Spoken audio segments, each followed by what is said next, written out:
Campaign has filed lawsuits in several different states to stop the ballot counting. Our ABC 10 News reporter Adam Mercuzin spoke with legal experts about the arguments and joins us now with the chances this election could end up before the country's highest court. Adam.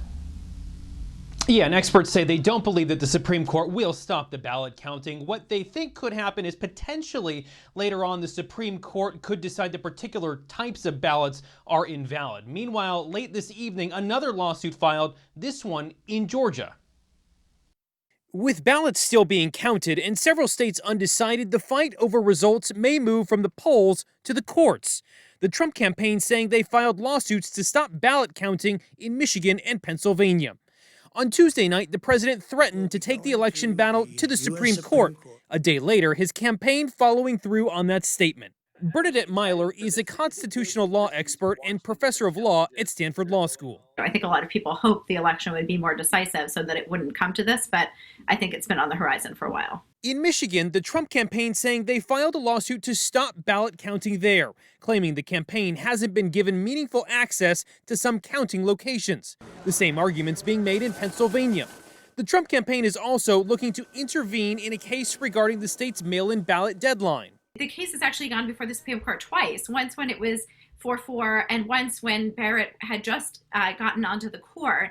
And in both cases, the court declined to stop the procedure of allowing for ballots to come for 3 days after Election Day. Now, they did sort of leave open the possibility that they might intervene later on.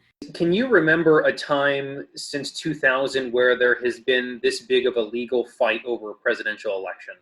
No, there hasn't been. There hasn't been, absolutely. The court saying hand counts. 20 years ago, it took more than a month and a contentious court battle to decide the outcome of the election between Al Gore and George Bush. It was never intended to be precedent. But because I guess it took place in such a conspicuous way, people will lean on that, especially if we're in a situation where there are going to be, legal challenges. Craig Barkis is a professor of law at the University of San Diego. I asked him if the country could see a similar type of situation. You can draw some parallels here as to, well, how willing are courts going to be, is the Supreme Court going to be to insert itself into this situation? Most obvious example is Pennsylvania. So will that actually happen? Experts say without facts of wrongdoing or any type of evidence, the justices have signaled in previous rulings that they prefer not to weigh in on those cases. Meanwhile, today, just as he said last night, Joe Biden saying that every vote needs to be counted.